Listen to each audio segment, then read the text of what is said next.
ఆత్మనిర్భర్ భారత్ అని ఇది ఒక మైల్ స్టోన్ అని కూడా అంటున్నారు కదా సార్. ఇదేదో స్టీమ్ నుంచి డీజిల్, డీజిల్ నుంచి ఎలక్ట్రిక్, ఇప్పుడు ఎలక్ట్రిక్ నుంచి మొత్తం హైడ్రోజన్ అయిపోతుంది ఆ ట్రైన్లు అంటే అది కాని పని. ఎందుకంటే ఇది హైడ్రోజన్ అనేది విస్తృతంగా పెద్ద ఎత్తున అమలు చేసే ట్రైన్ కాదు. అది చేసే చాలా రిస్క్, ఖర్చులతో కూడిన పని.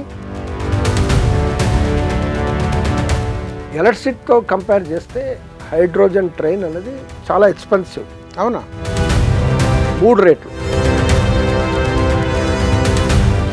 ట్రైన్ ట్రాఫిక్ చాలా తక్కువ ఉన్న చోట అమలు చేయడానికి ఉపయోగపడుతుంది, తక్కువ చోట ఉన్నది.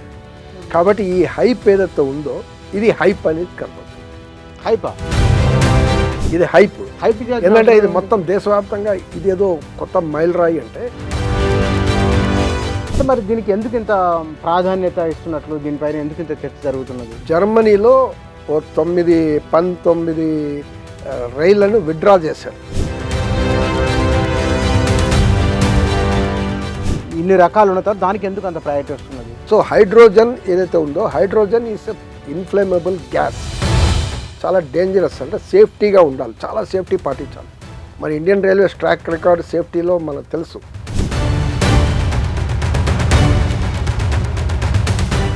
అంటే మరి ప్రజలకు రైల్వే వ్యవస్థ అందుబాటులో ఉన్నట్ట, అందుబాటు దూరం జరుగుతున్నట్ట? వందే భారత్ కూడా రేపు ప్రైవేట్ అయిపోవచ్చు. భారతీయ రైల్వేకి సంబంధించి దినదిన అభివృద్ధి కనబడుతున్నది. వాస్తవానికి గడిచిన 20 ఏళ్ల కాలంలో మునుపెన్నడూ లేనంత అభివృద్ధికి సంబంధించిన వార్తలు మీడియాలో వస్తున్నాయి. ప్రజలకు కూడా చేరువైంది రైల్వే వ్యవస్థ. ఇప్పుడు తాజాగా హైడ్రోజన్ ట్రైన్ అని చెప్తున్నారు. దానికి సంబంధించిన మీడియాలో చాలా విస్తృతంగా వార్తలు వచ్చినాయి. ఈ రైలు ప్రత్యేకత ఏమిటి? మనం బొగ్గు రైలు, కరెంటు రైలు, ఇప్పుడు హైడ్రోజన్ ట్రైన్. ఈ రైలు రాబోయే రోజుల్లో ప్రభావితం చేయబోతున్నది, దేశవ్యాప్తంగా రాబోతున్నది, ఇదొక మైలురాయి, ఇట్లాంటి వార్తలు వస్తున్నాయి. మరి నిజంగానే రైల్వే ప్రయాణం ఎట్లా కొనసాగింది, ఇవాళ ఉన్న ఈ సందర్భాన్ని ఎట్లా అర్థం చేసుకోవాలి, వీటి గురించే మాట్లాడడం. మన దగ్గర రైల్వే రంగానికి సంబంధించిన పలు అంశాలపైన వ్యాఖ్యానిస్తున్నవారు, మాట్లాడుతున్నవారు జ్వాలా శివ గారు మన దగ్గర ఉన్నారు, అనలిస్ట్ వారు. వారితో మాట్లాడదాం. సార్ నమస్కారం. నమస్తే సార్, ఈ భారత రైల్వే వ్యవస్థ అభివృద్ధి చెందిన తీరు మన దేశంలో ముందు కొంచెం బ్రీఫ్ చేయండి, తర్వాత మనం విషయంలోకి వెళ్దాం, హైడ్రోజన్ ట్రైన్కి వెళ్దాం. అదే బాంబే టు తానా ఏర్పడడం నుంచి ఫ్రైట్ మూమెంట్ కోసం ఏర్పడ్డారు. తర్వాత ప్యాసింజర్ మూమెంట్, అదే రకంగా స్టీమ్ ఇంజిన్, బొగ్గు ఇంజిన్, డీజిల్ ఇంజిన్, తర్వాత ఎలక్ట్రిక్ ఇంజిన్స్. ఈరోజు 99% ఈరోజు ఎలక్ట్రిఫికేషన్ అయిపోయింది దేశవ్యాప్తంగా. కేవలం 1%, ఆ 1% డీజిల్ ఉంది. అది. సో ఇప్పుడు హైడ్రోజన్ ట్రైన్ అని వచ్చింది, నిన్న ఇనాగ్రేట్ చేశారు. చాలా బాగా ఇలా ఆత్మనిర్భర్ భారత్ అని ఇది ఒక మైల్ స్టోన్ అని కూడా అంటున్నారు కదా సార్. Milestone. హైడ్రోజన్లో యూరప్ వాళ్ళు ఫస్ట్ తయారు చేశారు, తర్వాత చైనా చేశారు, తర్వాత ఇప్పుడు ఇండియా చేసింది. సో ఆ లెక్కలో మైల్ స్టోన్. భారతదేశంలో ఇది రీసెర్చ్ చేసి ఏమైనా చేసి ఉంటే మంచిదే. కానీ మీరు చెప్పినట్టు ఇదేదో స్టీమ్ నుంచి డీజిల్, డీజిల్ నుంచి ఎలక్ట్రిక్, ఇప్పుడు ఎలక్ట్రిక్ నుంచి మొత్తం హైడ్రోజన్ అయిపోతుంది ఆ ట్రైన్లు అంటే అది కాని పని. అవునా? అది కాదు. ఎందుకంటే ఇది హైడ్రోజన్ అనేది విస్తృతంగా పెద్ద ఎత్తున అమలు చేసే ట్రైన్ కాదు. అది చేసే చాలా రిస్క్, ఖర్చులతో కూడిన పని, సేఫ్టీ రిస్క్ అన్నీ ఉన్నాయి. కాబట్టి ఈ మెయిన్ లైన్లో ఏదైతే ట్రైన్స్ నడుస్తున్నాయో దీనికి ఎలక్ట్రిక్ ట్రైన్సే కరెక్ట్, సూటబుల్. ఇంకా వేరే ఏమైనా సోలార్ వస్తే ఏమైనా బెటర్ అవుతుందా అంటే అది చూడాలి తర్వాత రీసెర్చ్ డెవలప్మెంట్లో. కానీ హైడ్రోజన్ ట్రైన్ ఎక్కడైతే తక్కువ ట్రాఫిక్ ఉందో, ట్రైన్ ట్రాఫిక్ చాలా తక్కువ ఉన్న చోట అమలు చేయడానికి ఉపయోగపడుతుంది, తక్కువ చోట ఉన్నది. కాబట్టి ఈ హైప్ ఏదైతే ఉందో ఇది హైప్ అనేది కనపడుతుంది. హైపా? ఇది హైప్. ఎందుకంటే ఇది హైప్ మొత్తం దేశవ్యాప్తంగా ఇదేదో కొత్త మైల్ రాయి అంటే. ఇది మీకు సిమ్లా రూట్ ఉంది, ఊటీ కోయంబత్తూర్ ఊటీ ఉంది, సిమ్లా కల్కా ఉంది. ఇలాంటి ఏదైతే హెరిటేజ్ రూట్స్ ఉన్నాయి, ఈ హెరిటేజ్ రూట్స్లో మీకు ఎలక్ట్రిసిటీ రైలు పెట్టడం కష్టం, జెడ్ అవన్నీ పెట్టడం కష్టం. కాబట్టి మీరు డీజిల్ ఇంజిన్ ఉంటుంది. ఇప్పుడు డీజిల్ అంటే వాతావరణం కాలుష్యం ఉంటుంది. అప్పుడు ఈ హైడ్రోజన్ అలాంటి ప్లేస్లో అమలు చేయవచ్చు, అలాంటి హెరిటేజ్ రూట్స్లో మాత్రమే. అంటే మరి దీనికి ఎందుకు ఇంత ప్రాధాన్యత ఇస్తున్నట్లు, దీనిపైన ఎందుకు ఇంత చర్చ జరుగుతున్నది? ఈరోజు ప్రతిదీ హైపే అవుతుంది కదా, ఏది చేసినా హైప్ అనేది. దీంట్లో సోషల్ మీడియా కానీ ఏది హైప్ చేయాలంటే వాళ్ళ ఇష్టం, కాబట్టి ఈ హైప్ అనేది చేస్తున్నారు. కానీ ఇది వాస్తవం. జర్మనీలో 19 రైళ్లను విత్డ్రా చేశారు. రైన్ అని ఏరియాలో ఈ హైడ్రోజన్ ట్రైన్స్ పెట్టి ఆల్స్టామ్ కంపెనీ అవన్నీ పెట్టిన తర్వాత ఈరోజు విత్డ్రా చేశారు. ఏంటంటే టెక్నికల్ అన్రిలయబిలిటీ అనే పేరు మీద, టెక్నికల్ అన్రిలయబిలిటీ. అండ్ యూరోప్లో అలాంటి జర్మనీ అంటే ఇండస్ట్రియల్ అండ్ దట్టు మెకానికల్ ఇంజనీరింగ్లో చాలా టాప్ అని చెప్పొచ్చు. సో అలాంటి దేశమే ఈరోజు విత్డ్రా చేసిందంటే అంటే ఇది సూటబుల్ కాదు అని విత్డ్రా చేసింది. చైనాలో ఒక టూరిస్ట్ ప్రాంతంలో పెట్టారు, చిన్న టూరిస్ట్ ప్రాంతంలో. అదే రకంగా ఫ్లైట్కి వాళ్ళు ఇప్పుడు జూలైలో ఫ్లైట్లో ప్లాన్ చేస్తున్నారు. ఫ్లైట్ ఏరియాస్లో గనుల్లో ఎక్కడైతే మనం ఎలక్ట్రిక్ పెట్టలేమో అలాంటి ప్లేస్లో ఐరన్, బొగ్గు, ఈ గనులు పోర్ట్లకి సప్లై చేయడానికి ఎక్కడైతే మనం where we cannot install this electric lines అక్కడ ఈ హైడ్రోజన్ ట్రైన్స్ వాళ్ళు అమలు చేస్తున్నారు. ఎందుకు సెలెక్టివ్ ప్రాంతం. ఓకే, హైడ్రోజన్ ట్రైన్కున్న ప్రాధాన్యత ఏమిటి? అంటే ఇన్ని రకాలు ఉన్న తర్వాత దానికి ఎందుకు అంత ప్రయారిటీ వస్తున్నది? హైడ్రోజన్ ఈ కాంప్లెక్స్ ప్రాసెస్ ఉంది. ఇది ఎలా తయారు చేస్తారంటే వాటర్ నుంచి, నీళ్ళ నుంచి H2ని తీయాలి, హైడ్రోజన్ని తీయాలి. చాలా ఎలక్ట్రిసిటీ ప్రెషర్ వేసి తీసి దాన్ని కంప్రెస్ చేసి స్టోరేజ్ చేయాలి. మళ్ళీ దాన్ని సెల్స్ రూపంలో పెట్టి, సెల్స్ రూపంలో పెట్టి ఈ ట్రైన్లో పెట్టాలి. ఈ ట్రైన్ సెట్లో పెట్టిన తర్వాత బయట నుంచి ఆక్సిజన్ తీసుకుంటుంది. ఈ ఆక్సిజన్, హైడ్రోజన్ మళ్ళీ ఇదే కలయికతో మళ్ళీ ఎనర్జీ తయారై వాటర్ వేపర్, నీటి ఆవిరి బయట వస్తుంది. సో ఇది క్లీన్ ఎనర్జీ, నీటి ఆవిరి బయట వస్తుంది. దీంట్లో ఈ ట్రైన్ మూమెంట్ అవుతుంది. సో హైడ్రోజన్ ఏదైతే ఉందో, hydrogen is a inflammable gas. Okay, చాలా డేంజరస్, అంటే సేఫ్టీగా ఉండాలి, చాలా సేఫ్టీ పాటించాలి. మరి ఇండియన్ రైల్వేస్ ట్రాక్ రికార్డ్ సేఫ్టీలో మనకు తెలుసు, చాలా యాక్సిడెంట్లు అవుతున్నాయి. ఇవన్నీ కరెంట్ యాక్సిడెంట్లు. ఈరోజు ట్రైన్ ఖాళీ, కోచెస్లో మనకు షార్ట్ సర్క్యూట్ అంటారు, ఇది అంటారు. షార్ట్ సర్క్యూట్తో కాదు, బట్ డిఫరెంట్ రీజన్స్తో ట్రైన్స్, కోచెస్ మంట రావడం, ఇవన్నీ మనం చూస్తున్నాం. సో ఇది హైడ్రోజన్ చేయాలంటే చాలా సేఫ్టీ మీద చాలా జాగ్రత్తలు అనేది ఉండాల్సిన అవసరం ఉంది. అది టెక్నికల్ అన్రిలయబుల్ అని జర్మనీ విత్డ్రా చేసింది. ఇప్పుడు భారతదేశం దాన్ని అమలు చేస్తున్నారు. ఈ ట్రైన్ సెట్స్ మన దగ్గరే తయారు చేశారు. పెరంబూర్లో ఇంటగ్రల్ కోచ్ ఫ్యాక్టరీలో ఈ ట్రైన్ సెట్ అనేది తయారు చేశారు, ఇంజిన్ ప్లస్ ఇది. కాకపోతే కాంపోనెంట్స్, కెమికల్స్, సేఫ్టీ వాల్వ్స్, అదే రకంగా కొన్ని ఇంపార్టెంట్ కాంపోనెంట్స్ జర్మనీతో జాయింట్ వెంచర్తో చేస్తున్నారు. సో అక్కడి నుంచి తెప్పించి అవి మన దగ్గర ఇన్స్టాల్ చేసి ఆ రకంగా నడుపుతున్నారు ఇప్పుడు ప్రస్తుతం. సో ఇప్పుడు ఎక్కడ పెట్టారంటే జిండ్ అండ్ సోనేపేట్ మార్గం, హర్యానాలో ఇది ఇనాగ్రేట్ చేశారు, అమలు చేశారు. ఇది ప్లేన్ ప్రాంతం, కొండలు గుట్టలు లేని ప్రాంతం, అది ఫ్లాట్ ఏరియా. కాకపోతే ట్రైన్స్ మూమెంట్ తక్కువ ఉంటుందంట. అంటే సో ట్రైన్ మూమెంట్ తక్కువ ఉంటుంది. అంటే ఇప్పుడు మిగతా ట్రైన్స్ ఎలా ఉంటుంది, ఇప్పుడు మెయిన్ లైన్ ఢిల్లీ, బాంబే, ఢిల్లీ, చెన్నై, హైదరాబాద్, ఈ రూట్ ట్రైన్స్ పోతూనే ఉంటాయి. సో ఇక్కడ ట్రైన్స్ మూమెంట్ తక్కువ ఉంటుంది కాబట్టి అక్కడ అమలు చేసాం అంటున్నారు. కానీ ఇది అలాంటి ప్లేసెస్లో అమలు చేస్తే ఉపయోగమా అంటే, డీజిల్ని విత్డ్రా చేసి దాని ప్లేస్లో అమలు చేస్తే ఒక రకంగా ఒక అడ్వాంటేజ్ ఉంది. డీజిల్కి స్టార్టింగ్లో మీకు ఖర్చు తక్కువైనా తర్వాత ఆపరేషన్ కాస్ట్ కొంచెం ఎక్కువ ఉంటుంది, ఎందుకంటే డీజిల్ మీరు తీసుకోవాలి. హైడ్రోజన్ దానికి స్టార్టింగ్లో మీకు ఖర్చులు ఎక్కువ ఉంటుంది, తర్వాత డీజిల్తో కంపేర్ చేస్తే హైడ్రోజన్ కొంచెం ఖర్చు తక్కువ. డీజిల్తో కంపేర్ చేస్తే, ఎలక్ట్రిసిటీతో కంపేర్ చేస్తే హైడ్రోజన్ ట్రైన్ అనేది చాలా ఎక్స్పెన్సివ్. అవునా? 3 రేట్లు. ఎట్లా? ఎలక్ట్రిసిటీ ఏంటంటే మీరు డైరెక్ట్గా గ్రిడ్ నుంచి ఆ కరెంట్ తీసుకొని ట్రైన్ నడుపుతుంది. అవును, ఇంజిన్ ఎంత వాడితే అంతే కరెంటు. ఇక్కడ అలా కాదు.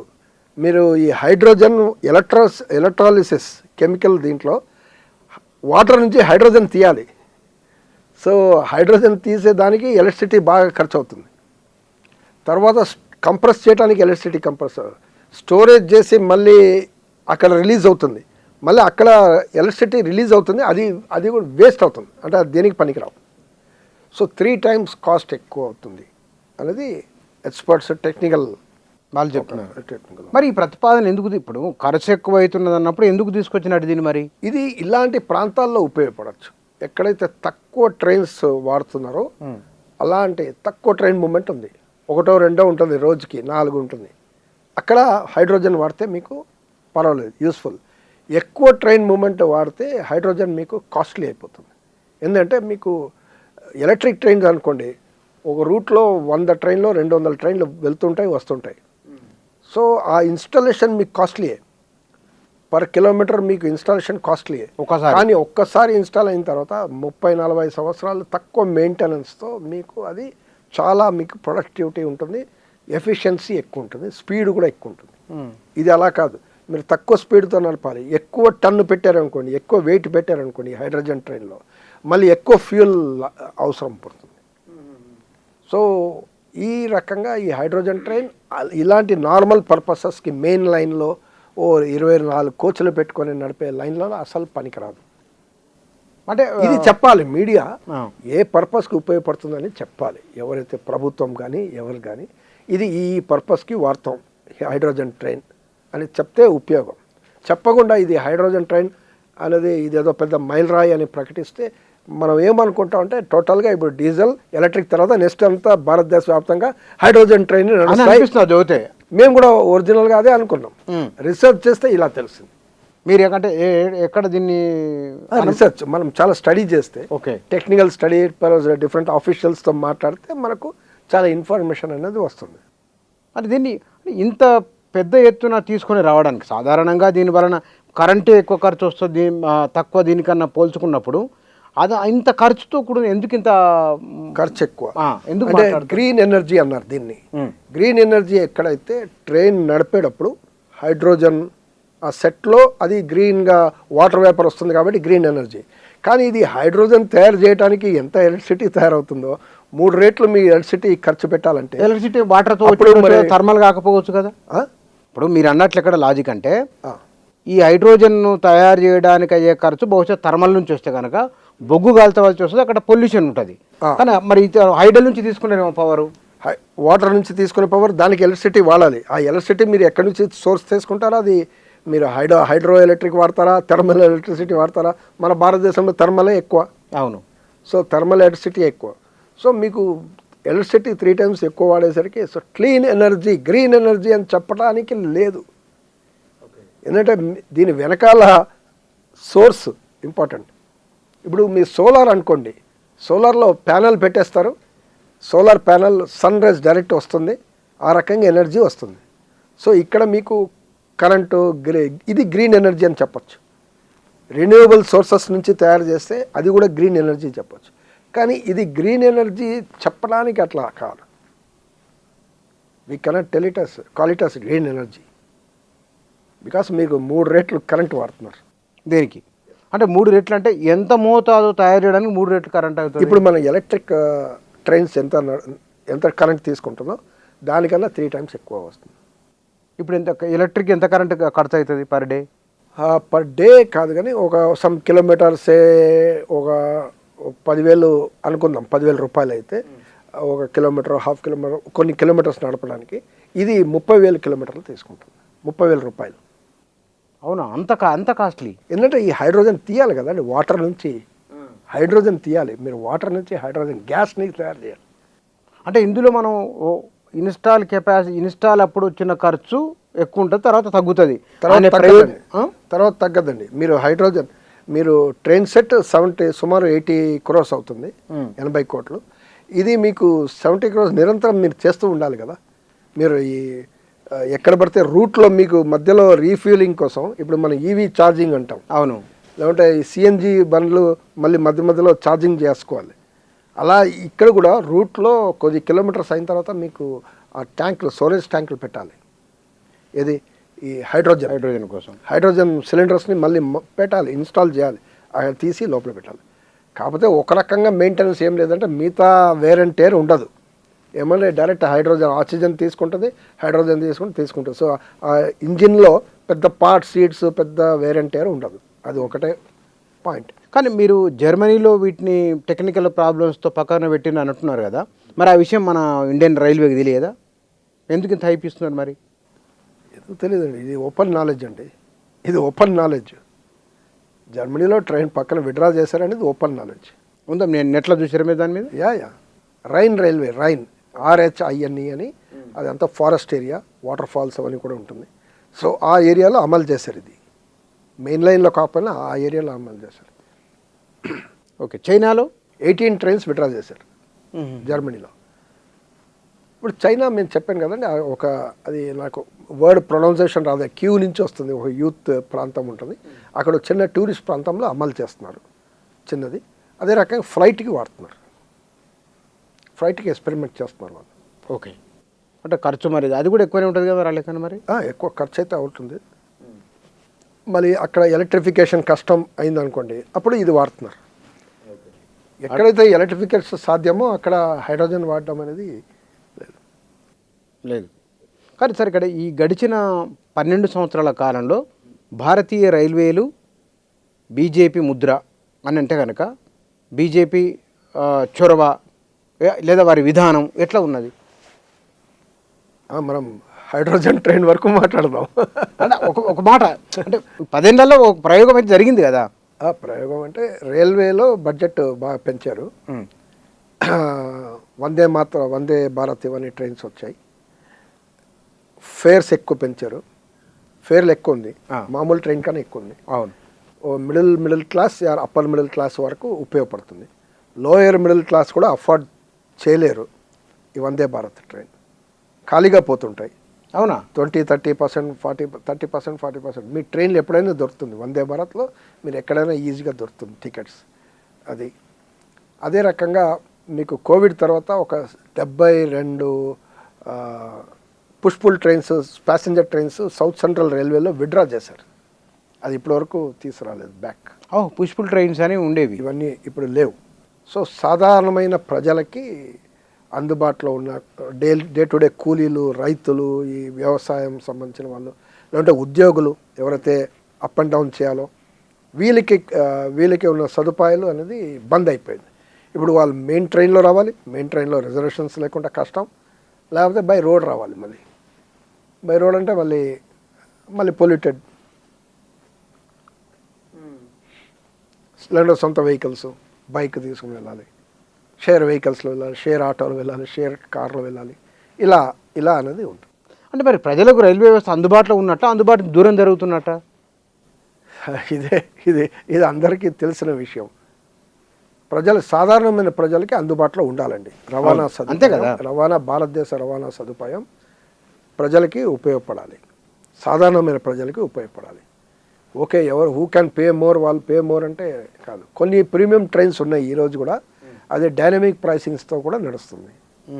డైనమిక్ ప్రైసింగ్ అంటే ఎయిర్ ఫేర్ లాగా ఎప్పుడు డిమాండ్ని బట్టి ప్రైస్ని పెంచేస్తారు. కొన్ని ప్రీమియం ట్రైన్స్ ఇంకా కాస్ట్ ఉంటుంది దీనికన్నా కూడా, ప్రైవేట్ ట్రైన్స్ ఉన్నాయి ఇప్పుడు కూడా. సో ఇప్పుడు జనాలు చెప్పడం ఏమంటే ఎక్స్పర్ట్స్ వాళ్ళంతా, వందే భారత్ కూడా రేపు ప్రైవేట్ అయిపోవచ్చు అని చెప్తారు. వందే భారత్లో స్పెషాలిటీ ఏంటంటే మీకు కొత్త ట్రైన్, అది కన్వీనియంట్ ట్రైన్ ఉండొచ్చు. 120 crores తయారు చేసే ట్రైన్ సెట్ అది. కానీ అది తొందర వెళ్తుంది అంటే ఏ ట్రైన్ అయినా మీరు తొందర పంపించవచ్చు. నార్మల్ ప్యాసింజర్ బండిని కూడా, మామూలు ఎక్స్ప్రెస్ ట్రైన్ని కూడా తొందర పంపించవచ్చు గమ్యానికి. అది రైల్వే చేతిలో ఉంటుంది. ఏం లేదు, రూట్లో దాని ప్యాసేజ్ ఇచ్చేస్తే అది వెళ్తుంటుంది అంతే. దీనికి సిగ్నల్ ఇస్తే దీనికి వెళ్తుంటుంది. ఇప్పుడు ఏం చేస్తారంటే వేరే ట్రైన్స్ని ఆపుతుంటారు, వందే భారత్ని పంపిస్తారు. సో వేరే ట్రైన్స్ని 4 సార్లు 3 సార్లు ఆపుతుంటే దాని నష్టం కూడా వస్తుంది, లేట్ పోవడమే కాదు నష్టం కూడా అని సిఏజీ చెప్పింది. సిఏజీ రిపోర్ట్లో ఇచ్చింది. ఎట్లా నష్టం? ఎందుకంటే మీకు ఎనర్జీ అంతా వేస్టేజ్ కదండి, మీకు ఎఫిషియన్సీ, మీరు ఇక్కడి నుంచి స్టార్ట్ అయినప్పుడు అది కరెక్ట్ ఒక స్టాండర్డ్గా స్పీడ్లో వెళ్తుండాలి కన్సిస్టెంట్గా. మీరు డిలే అయిపోయేసరికి ఎక్కడెక్కడ మధ్యలో అన్వాంటెడ్ స్టాప్స్ పెట్టేసరికి నష్టమే, ప్రజలకి నష్టం, ట్రైన్ కూడా నష్టం, రైల్వేస్ కూడా నష్టం. కానీ మామూలు జనానికి అంత అర్థమయ్యే విషయాలు కావు. అంటే హైపు రియల్ ఎడ్యుకేషన్ అనేది చేయాలి. మీడియా కూడా స్పందించాల్సిన అవసరం ఉంది. ఏం చేయాలంటే కరెక్ట్ విషయాలు ప్రజల ముందు పెట్టాలి. అంటే ఏం చేయాలంటారు? మీడియా ఏం చేస్తే బాగుండేది? ఏం చేస్తారు? ఉన్నది వాస్తవాల్ని ముందు పెట్టాలి. అదే కదా మీడియా ఎప్పుడు స్టార్ట్ అయింది? భారతదేశంలో బ్రిటిష్ వాళ్ళ టైంలోనే మీడియా స్టార్ట్ అయింది. అప్పుడు మీడియా ఒక చరిత్ర ఏంటి? ప్రజల ముందు ప్రజల ఇష్యూస్ని బయట పెట్టడం, ప్లస్ ప్రజల హక్కుల గురించి ఎత్తి చూపించడం, ఆ రోల్ చేస్తేనే మీడియా. కానీ మోదీ వచ్చిన తర్వాత రైల్వే స్టేషన్లు విమానాశ్రయాలలాగా ఉంటున్నాయి, దాన్ని మించి తయారు చేస్తున్నామని అంటున్నారు. అక్కడే కొన్ని కనబడుతున్నాయి కూడా మనకు. చెర్రపల్లి టెర్మినల్ ఒకటి కొన్ని కనిపిస్తున్నాయి కదా. ఇవి ఒక రిమార్కబులే కదా వీటిని రైల్వే చరిత్రలో. ఇవి రైల్వే స్టేషన్ని డెవలప్ చేయడం కరెక్టే, డెవలప్మెంట్ చేయాల్సిందే. చెర్లపల్లిలో మీరు చూస్తున్నారు, చెర్లపల్లిలో నీళ్ళు కూడా కారింది. అవును, ఆ మెయింటెనెన్స్ చేసినప్పుడు అవి కూడా కరెక్ట్గా చేయాలి ఒకటి. ప్లస్ చాలామంది జనాలు ఒక ప్యాసింజర్స్ ఒక కంప్లైంట్ ఏంటంటే ఒకే ఒక చోట లిఫ్ట్ ఉంది, ఆ ఎస్కలేటర్ 2 సైడ్లు పెట్టాలి. ఇప్పుడు అవతల ఒక ఎండ్లో ఉన్న వాళ్ళు మళ్ళీ వేరే ఎండ్లో వచ్చి ఎస్కలేటర్ ఎక్కాల్సిన 1 కిలోమీటర్ నడవాల్సి వస్తుంది. అంత కిలోమీటర్ ఉంటుందా? అంత ఉండదు. బట్ లగేజ్ అది ఇంకో చోట నార్మల్గా 2 చోట ఉండాలి, 3 చోట. సో ఒక పెద్ద టెర్మినల్ పెట్టినప్పుడు ఒక ప్రోయాక్టివ్ ప్లానింగ్ అనేది ఉండాల్సిన అవసరం ఉంది. అంటే ప్లాట్ఫామ్ ఉంటుంది కదా ఇక్కడ నుంచి అక్కడికి, అది 1 కిలోమీటర్ ఉంటుందా ఒక ప్లాట్ఫామ్? నార్మల్గా 24 కోచెస్ ఉంటుంది మన దగ్గర. మ్యాక్సిమం ఏమంటే 24 కోచెస్ స్టాండర్డ్. సో అది దాటి మళ్ళీ ఎక్స్ట్రా స్పేస్, కొంచెం బఫర్ స్పేస్ ఉంటుంది. రైల్వే ప్రమాదాల నివారణలో మనం ఇందాక అనుకున్నాము, థర్మల్ నుంచి, డీజిల్ నుంచి, విద్యుత్ నుంచి, హైడ్రోజన్ వరకు రైల్వే ప్రయాణం కనబడుతుంది. కానీ ప్రమాదాల నివారణలో మనం ప్రపంచంలో ఏ ప్లేస్లో ఉన్నాం? రైల్వే ప్రమాదాల్లో సేఫ్టీలో ఏముందంటే మనకు ఈ మధ్య కొన్ని ఇన్సిడెంట్స్ కూడా చూసాం మనం. యాక్సిడెంట్స్ ఏదైతే జరుగుతుందో భారతదేశంలో ఇండియన్ రైల్వేస్లో సేఫ్టీ వ్యాకెన్సీస్ దాదాపు 2 లక్షల ఖాళీలు ఉన్నాయి భారతదేశం. 2 లక్షలు ఖాళీలు ఉన్నాయి సేఫ్టీ పోస్టుల వ్యాకెన్సీస్. టోటల్ 3 లక్షలు, సేఫ్టీ పోస్టులే 3. దాంట్లో ఈ LP loco pilots, guards, station master, points మెన్లు, ట్రాక్ మెన్లు, సిగ్నలింగ్ స్టాఫ్, ఈ ఎలక్ట్రిసిటీ స్టాఫ్, అదే రకంగా మెయింటెనెన్స్ స్టాఫ్, వీళ్ళంతా సేఫ్టీ కింద వస్తారు. సో ఈ స్టాఫ్ 3 వేకెన్సీస్. మనం ట్రైన్స్ పెంచేసాం, బాగా పెంచాం. ట్రైన్స్ భారీగా పెరిగింది, స్టాఫ్ ప్రతి సంవత్సరం తగ్గుతుంది. ఒక 1%, మొన్న 2% పోస్టులని రద్దు చేశారు. ప్రతి సంవత్సరం 1%, 2% పోస్ట్ రద్దు చేస్తూ వస్తున్నారు, అంటే తగ్గిస్తూ వస్తున్నారు. వ్యాకెన్సీలు ఫిలప్ చేయడం ఒక మాట, ఇది తగ్గిస్తున్నారు. ఉదాహరణకి మీకు చెప్తాను, బల్లర్షా నుంచి విజయవాడ ఈరోజు 3rd లైన్ పెడుతున్నారు, 3వ లైన్. మంచిది, అది అవసరం, చాలా అవసరం. ఎందుకంటే కంజెషన్ అనేది మీకు తగ్గించాలి. గూడ్స్ ట్రైన్స్ ఒక ట్రాక్లో పంపిస్తుంటే రైల్వే మిగతా ట్రైన్స్ ఒక దాంట్లో పంపించవచ్చు. గూడ్స్ ట్రైన్స్ కూడా ఫాస్ట్గా పోవాలి, ఎందుకంటే రైల్వేకి అది కూడా ఆదాయం తెచ్చే ఒక ఇది. కానీ ఆ 3వ లైన్ చేసినప్పుడు ఎంత అదనంగా స్టేషన్ మాస్టర్కి ఇంకో అడిషనల్ వర్క్ లోడ్ అవుతుంది. ఇప్పటివరకు 2 ప్లాట్ఫామ్, ఇప్పుడు 3వ ప్లాట్ఫామ్. అదే రకం మిగతా వాళ్ళ మెయింటెనెన్స్, ట్రాక్ వాళ్ళ మెయింటెనెన్స్ కానీ, సిగ్నల్ మెయింటెనెన్స్ కానీ అందరికీ వర్క్ పెరిగింది. సో స్టాఫ్ కూడా పెరగాలి, సేఫ్గా ఉండాలంటే, సేఫ్టీ మెయింటైన్ చేయాలంటే. సో ఇది ఒక పోస్ట్ కూడా కొత్త పోస్ట్ రాలేదు. ఇప్పుడు మీరు చూడండి ఎంత డేంజరస్ అంటే, తక్కువ స్టాఫ్తో మీరు పనిచేస్తుంటే అది ఓవర్ వర్క్లోడ్ రావడం వల్ల అది యాక్సిడెంట్లకి దారి తీసే అవకాశాలు ఉన్నాయి. అందట్టు షార్ట్ కట్స్ వాడుతుంటారు. రైల్వేలో నాకు ఇవాళ టార్గెట్ ఉంది, ఈ ట్రైన్ నడపాలి, ఈ గూడ్స్ ట్రైన్ ఇన్ని పోవాలి, ఈ ట్రైన్ ఈ టార్గెట్ పోవాలి, పంక్చువాలిటీ మెయింటైన్ చేయాలి అంటే నేను సేఫ్టీ చూసుకోను. మధ్యలో పోవాలి కదా, పంపించేద్దాం, బండిని పంపించేద్దాం, సేఫ్గా పోతున్నా తర్వాత ఏమవుతుంది అనేది. సో ఈ ఛాన్సెస్ ఉంటాయి. ఈ డేంజర్ అనేది, ప్రమాదం అనేది ఉంటుంది. రైల్వేలో షార్ట్ కట్స్ వాడే ప్రమాదం ఉంటుంది. కానీ కష్టపడి పనిచేస్తున్నారు రైల్వే కార్మికులు కానీ, ఆఫీసర్స్ కానీ 24/7 పనిచేస్తున్నారు. బట్ ఈ వ్యవధి లేకపోతే, ఇది స్టాఫ్ మ్యాన్ పవర్ లేకపోతే దాని ఎఫెక్ట్ సిస్టమ్ మీద పడుతుంది. చైనా, జర్మనీ ఇందాక మనం మాట్లాడుకున్నది. ఈ దేశాలతో పోలిస్తే భారతీయ రైల్వే పరిధి చాలా విస్తృతమైంది కదా. ఎక్కువ రైల్వే కనెక్టివిటీ ఉన్నది, నంబర్ ఆఫ్ ట్రైన్స్ ఉన్నది అని అంటారు కదా. మొత్తం ఎంతమంది పని చేస్తున్నారు మన దగ్గర? నెంబర్ ఆఫ్ ట్రైన్స్లో చైనానే ఎక్కువ ఉంటుంది. చైనా టాపా మనకు? చైనా ఫ్లైట్లో కానీ ప్యాసింజర్ ట్రైన్స్ దాదాపు డబుల్ ఉన్నారు. డబుల్ ఇండియాకు, ఇండియా కన్నా డబుల్. అది కాకుండా వాళ్ళ దగ్గర హై స్పీడ్ నెట్వర్క్ ఉంది, హై స్పీడ్ ట్రైన్స్ నెట్వర్క్. 32 రాష్ట్రాల్లో 33 రాష్ట్రాల్లో 32 రాష్ట్రాలు కవర్ అయినాయి. ఓ టిబెట్ ప్రాంతం తప్ప మిగతా దేశం అంతా కవర్ అయిపోయింది ఈ హై స్పీడ్ ట్రైన్. అది హై స్పీడ్ ట్రైన్ నెట్వర్క్ ఏమంటే ఇప్పుడున్న నెట్వర్క్, ఇప్పుడున్న ట్రైన్స్, నార్మల్ ట్రైన్స్ ఓ రూట్ కాకుండా సెపరేట్ నెట్వర్క్, సెపరేట్ రూట్. అది దానికి కూడా సెపరేట్ రూట్, సెపరేట్ ట్రైన్స్ అవి నడుస్తుంటాయి. 48,000 కిలోమీటర్స్ రూట్. ఈరోజు ప్రపంచంలో 75% హై స్పీడ్ ట్రైన్స్ ఎక్కడ ఉన్నాయంటే చైనాలో.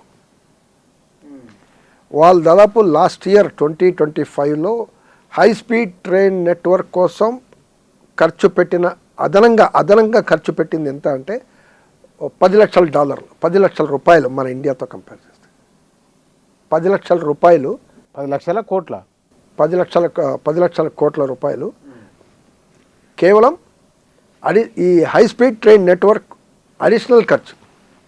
మనం భారతదేశంలో టోటల్ బడ్జెట్ 2.5 crores. మనం కూడా బుల్లెట్ ట్రైన్ అంటున్నాం కదా, 2.5 ట్రైన్ అంటున్నాం మనం కూడా. మనది చాలా సంవత్సరాల నుంచి నడుస్తుంటుంది. నిన్న కూడా ఒక పేపర్ వచ్చింది, జపాన్లో ఒక మంత్రి కూడా విమర్శించాడు. భారతదేశం మళ్ళీ కౌంటర్ చేసింది, చాలా డిలే చేస్తున్నారు ఇండియా అనేది ఆయన విమర్శించాడు. ఎర్లియర్గా దీంతో అసోసియేట్ అయిన వాళ్ళు జపాన్ మంత్రి ఇవాళ న్యూస్ పేపర్లో చూసాం. అది చాలా జాప్యాలు ఎక్కువ జరుగుతున్నాయి ఇండియన్ సైడ్ నుంచి అనేది ఆయన చెప్పాడు. అది ఏ ప్రమాణాల్లో చేయాలో ఆ ప్రమాణాల్లో చేయట్లేదు అని చెప్పాడు. లేదు ఇది తప్పు, ఆయన అన్నది తప్పు, అది మాజీ మంత్రి కాబట్టి నువ్వు అన్నది తప్పు అని చెప్పి ఇండియా నుంచి కౌంటర్ అనేది పోయింది. ఇది ఈరోజు లేటెస్ట్ వార్త. కాబట్టి మనం ఎన్ని సంవత్సరాల నుంచో చేస్తున్నాం. చైనాలో ఇవన్నీ తక్కువ టైంలోనే ఇవన్నీ చేశారు. ఉదాహరణకి వాళ్ళ మెట్రో చూడండి, 5-6 ఇయర్స్లోనే బీజింగ్ లోపల ఓ 600 స్టేషన్లు ఉంటాయి బీజింగ్ సిటీలో. ఒక్క షాంఘైలో కూడా సుమారు అంత ఉంటాయి. అంతా అండర్ గ్రౌండ్ నెట్వర్క్. ఎక్కడ అన్ని ప్రాంతాలకి కనెక్టివిటీ ఉంది. సో ఇది మనం అక్కడ చూస్తాం. అంటే రైల్వేస్ పైన వాళ్ళు అంత కాన్సన్ట్రేట్ అనేది చేశారు చైనాలో. మరి ఇప్పుడు వాళ్ళు అంత టెక్నాలజీలో ఉన్నవాళ్ళు హైడ్రోజన్ వైపు ఎందుకు వెళ్ళాల్సి వచ్చింది? మరి వాళ్ళకి అన్నీ సోలార్ వ్యవస్థ ఉంది, వాళ్ళ దగ్గర ఎలక్ట్రిసిటీ ఉంది, అన్నీ ఉన్నాయి కదా, వాళ్ళు ఎందుకు వచ్చినట్టు? మరి మనమే మీరు చూడాలి, వాళ్ళు ఎక్స్పెరిమెంట్ చేస్తున్నట్టుంది, వాళ్ళు చూడాలి. అంటే ఒక ప్రశ్న ఉంది, నరేంద్ర మోదీ ఏం చేసిన అది కూడా అన్ని ప్రాంతాల్లో కాదు, మెయిన్ లైన్లో కాదు. వాళ్ళు చేసేది ఓన్లీ సెలెక్టివ్ ప్రాంతంలో. ఎక్కడైతే ఇప్పుడు మీకు ఎలక్ట్రిఫికేషన్ చేయాలనుకోండి, ఖర్చు ఎక్కువ అవుతుంది. స్టార్టింగ్లో ఖర్చు బాగా పెట్టుబడి పెట్టాలి. హైడ్రోజన్కి ఆ టైప్ పెట్టుబడి అక్కర్లేదు. ఓన్లీ హైడ్రోజన్ ట్రైన్ సెట్, ఈ హైడ్రోజన్ ఫ్యూయల్ తప్ప. ఓకే. కాబట్టి ఒక చిన్న రూట్లో ఎక్కువైతే ట్రైన్స్ ఎక్కువ లేవో అప్పుడు ఈ హైడ్రోజన్ ట్రైన్ని వాడచ్చు. అక్కడ అలాంటి ప్రాంతాల్లో వాళ్ళు పెడుతున్నారు.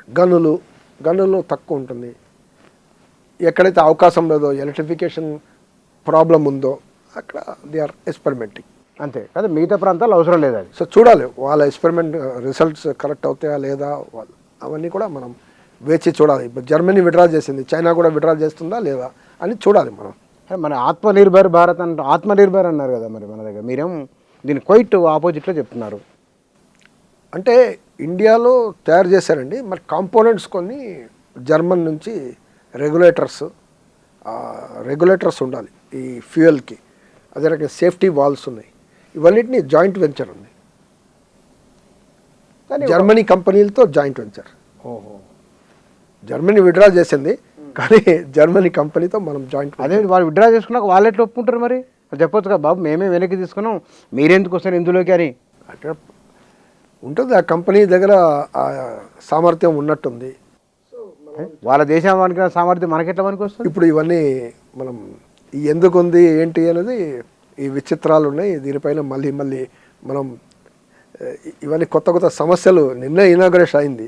సో ఇంకా కొద్ది రోజులు పోయేసరికి will be having lot of information. తర్వాత సమాచారం వస్తుంటుంది. కానీ ఇంకొక ప్రశ్న ఏముందంటే మోదీ ఏం చేసినా సరే కొందరు పనిగట్టుకొని ప్రజదాన్ని వ్యతిరేకిస్తుంటారని ఒక అభిప్రాయం కూడా సోషల్ మీడియాలో తిరుగుతూ ఉన్నది. నేను దాంట్లో వెళ్ళానండి ఆ సబ్జెక్టు. ఎందుకంటే యథార్థాలు కనపడుతుంది. నిన్న హైకోర్టు జస్టిస్, హైకోర్టులో జడ్జి, ఢిల్లీ హైకోర్టులో ఒక ఆయన యూట్యూబ్లో కొన్ని కన్స్ట్రక్షన్లో అవకతవకలు ఉంటే యూట్యూబ్ కోసం ఆయన సెల్ ఫోన్తో వీడియో తీస్తున్నాడు. ఆయన్ని అక్కడ ఉన్న లోకల్ వాళ్ళు పట్టుకొని ఆయన కొట్టారు అని చేశారు, బస్సు ఎక్కి. మళ్ళీ ఆయన కేసు వేశాడు. కేసు వేస్తే జడ్జిమెంట్ ఇవాళ హిందూ పేపర్లో వచ్చింది. ఏం వస్తుందంటే ఫ్రీడమ్ ఆఫ్ ప్రెస్ ఉంటుంది, కానీ వీళ్ళంతా అక్రెడిటెడ్ జర్నలిస్ట్ కాదు మీరు, కాబట్టి మీరు ఎట్లా తీస్తారా అని ఆ రకంగా ప్రశ్న వేసినట్టు ఉంటుంది. ఇప్పుడు నేను సిటిజన్ అంటే నేను జర్నలిస్ట్ కావాల్సిన అవసరం లేదు. కార్డు పెట్టుకొని నేను జర్నలిస్ట్ పెట్టుకోవాల్సిన అవసరం లేదు. ఏం కనబడితే నేను తీయొచ్చు, నా యూట్యూబ్ ద్వారా ప్రసార మాధ్యమం ద్వారా పెట్టవచ్చు. ఎందుకు పెట్టవచ్చు అంటే మెయిన్ మీడియా చేయట్లేదు ఈ పని. ఇంతకుముందు మెయిన్ మీడియాలో ఇవన్నీ వచ్చేది, ఆ వార్త ప్రధానంగా టీవీలలో వచ్చేది. ఈరోజు సోషల్ మీడియా ప్లాట్ఫామ్ మంచిది చెడుకి అన్నిటికీ వాడుతున్నారు. ఫేక్ న్యూస్ కూడా దీంట్లోనే వస్తుంది, రియల్ న్యూస్ కూడా దీంట్లోనే వస్తుంది. చాలా కష్టమవుతుంది నిజమేదో రియల్ న్యూస్ కూడా ఆధారం. సో యూట్యూబ్ ప్రతివాడు ఫోన్ తీసుకొని యూట్యూబ్ చేస్తున్నాడు అనేది సుప్రీంకోర్టు చీఫ్ జస్టిస్ కూడా మాట్లాడినట్టు మనకు తెలుస్తుంది. అంటే ఇది every citizen is a policemen అంటారు. సిటిజన్ కూడా ఓ పోలీస్మెనే అంటారు, సివిక్ పోలీస్మెన్ అంటారు. సో ఎత్తి చూపించాల్సిన ఆయన కూడా బయట పెట్టాలి కదా, పోలీస్మెన్ లాగా పనిచేయాలి. సో పనిచేస్తున్నాం. నేను తప్పుడు చేస్తే నన్ను పట్టుకోండి, అరెస్ట్ చేయండి. అవకతవకల్ని నేను వీడియో తీస్తున్నాను. What is wrong? సో మీరు చెప్పిన సమాధానానికి, మీరు అడిగిన క్వశ్చన్కి, అంటే హైడ్రోజన్ ట్రైన్ మీద ఇప్పటికిప్పుడే ఇంకా ఇన్ఫర్మేషన్ రాబోయే రోజుల్లో ఎక్కువ తెలుసు, దాని కంటిన్యూషన్ ఉంటుందా లేదా అనేది అంతే. ఇంకా వేరే రూట్స్లో పెడతారా? యాక్చువల్ రూట్స్లో పెట్టాలి కదండి. ఇప్పుడు సిమ్లా కల్కా రూట్లో పెట్టాలి. హెరిటేజ్ ట్రైన్ నడుస్తుంటుంది అక్కడ. డార్జిలింగ్ ట్రైన్లో పెడతారా? అక్కడ చిన్న టాయ్ ట్రైన్ ఉంది, అక్కడ నడుపుతారా? ఎందుకంటే స్టీమ్ ఇంజిన్తో నడుస్తుంది. స్టీమ్ ఇంజిన్ కూడా హెరిటేజే, కానీ బొగ్గు. చూద్దాం sir. Thank you sir. Thank you అండి. హైడ్రోజన్ ట్రైన్కు సంబంధించి కొంత సమాచారం ఉన్న మేరకు వారు దాని గురించి కొంత మాట్లాడడం, తర్వాత రాబోయే రోజుల్లో ఈ ట్రైన్ ఇంకా ఎంత విస్తరించబోతున్నది, ఎట్లా ఉండబోతున్నాయి రాబోయే దీని పరిస్థితి ఎట్లా ఉండవచ్చు అనే దానికి సంబంధించి నిర్దిష్టంగా ఇదని చెప్పడం లేదు. కానీ ఇప్పటి వరకు ఉన్నదైతే ఒక ప్రయోగాత్మకంగా జర్మనీలో, చైనాలో ఏం జరిగింది, ఏం జరగబోతున్నది భవిష్యత్ విషయాలు కొన్ని అయితే భారతదేశానికి సంబంధించింది ఇప్పటికిప్పుడే నిర్దిష్టంగా ఇదని చెప్పలేము. కానీ అది ఎట్లా ఉన్నది, దానికయ్యే ఖర్చు ఎంత అనే వివరాలు మాత్రం వారు కొంచెం సూచనాప్రాయంగా రేఖామాత్రంగా వ్యక్తం చేసిన అభిప్రాయాలు ఇవి. Thank you.